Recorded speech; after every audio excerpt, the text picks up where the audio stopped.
Assalamualaikum warahmatullahi wabarakatuh. Anak-anakku kelas 9, apa kabar? Semoga selalu sehat. Untuk pertemuan kali ini di bab 2 kita akan belajar tentang seni patung. Kalian tentu pernah melihat seni patung. Kita juga pernah menjumpai seni patung di beberapa daerah. Contohnya yang ada pada Candi Prambanan berikut. Kira-kira apa yang dimaksud dengan pengertian seni patung? Mari kita sama-sama akan belajar tentang seni patung. Sebelum kita belajar seni patung, kita akan ketahui tujuan pembelajaran kita kali ini. Tujuan pembelajaran kita yang pertama adalah kalian mampu menjelaskan pengertian seni patung. Kalian mampu menjelaskan jenis-jenis patung. Dan kalian mampu menjelaskan fungsi patung, dan juga kalian mampu menjelaskan teknik dan media seni patung. Dan yang terakhir adalah kalian mampu mempraktekkan karya seni patung dengan berbagai bahan dan media. Baik anak-anakku, pembelajaran kali ini kita awali dengan pengertian seni patung.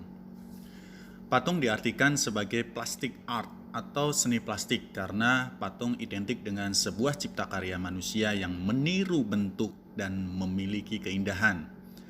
Patung tersebut bersifat 3 dimensi atau benda yang bervolume, artinya bisa dilihat dari berbagai arah. Mari sama-sama kita perhatikan contoh patung berikut dari berbagai arah.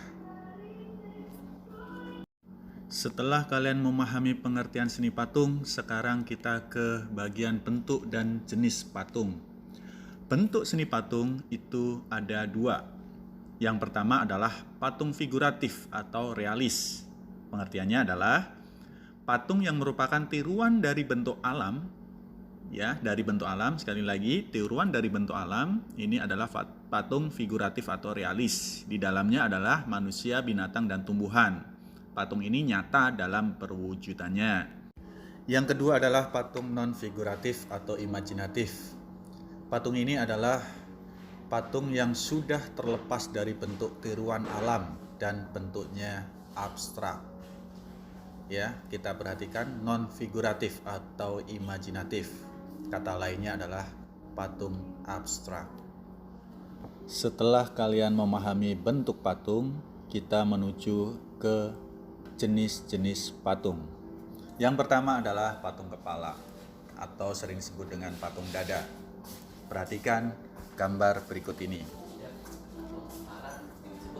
Ya, patung kepala atau patung dada, ciri-cirinya adalah patung terdiri dari kepala sampai ke bagian dada. Biasanya patung ini dipakai di dinas pendidikan, di sekolah-sekolah, atau di perusahaan-perusahaan sebagai simbol atau identitas di tempat tersebut.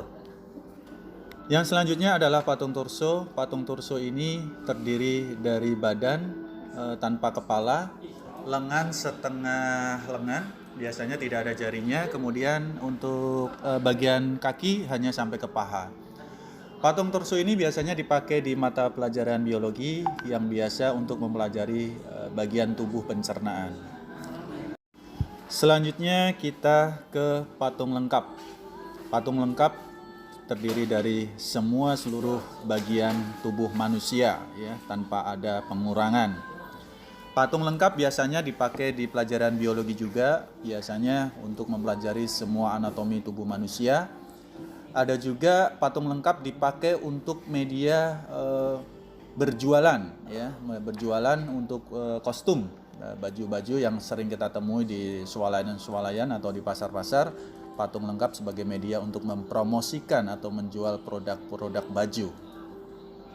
Setelah memahami jenis-jenis patung, sekarang kita menuju ke fungsi patung. Fungsi patung terdiri dari 6 fungsi. Yang pertama, patung religi. Perhatikan gambar berikut ini.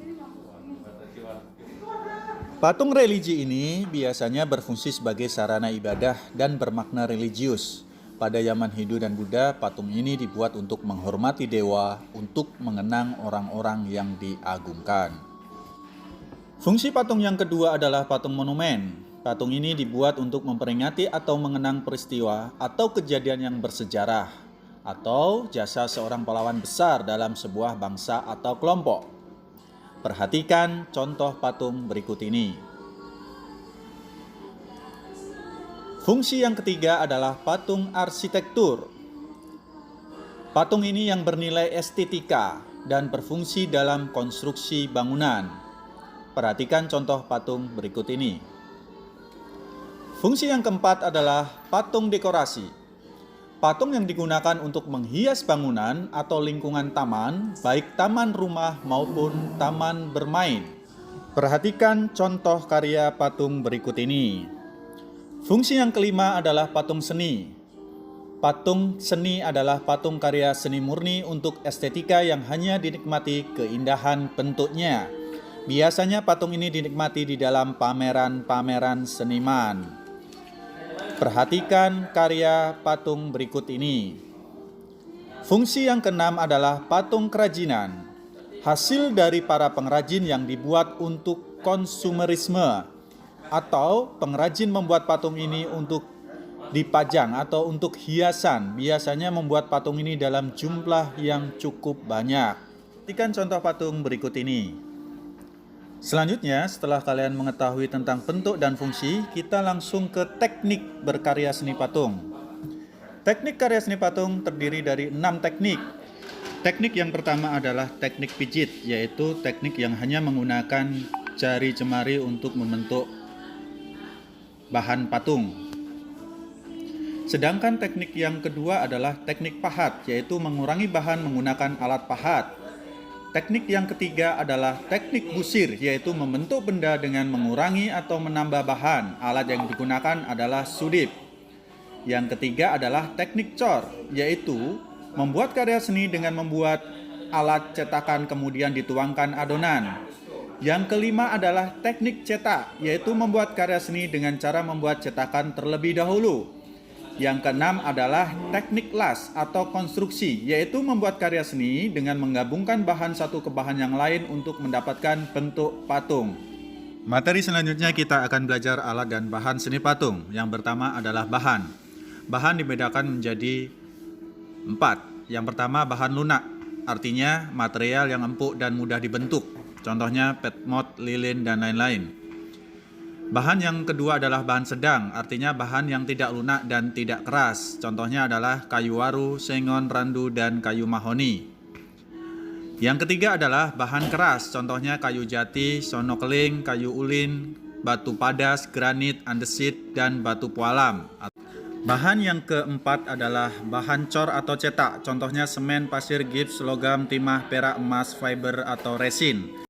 Bahan yang kelima adalah kertas. Selanjutnya kita mempelajari alat. Setelah kalian tahu dengan bahannya, sekarang kita ke alat. Dalam membuat patung ada beberapa alat yang harus kita pahami. Yang pertama adalah butsir, pahat, petmot, baby oil, tusuk gigi, lem fork yang akan kita persiapkan dalam membuat karya patung.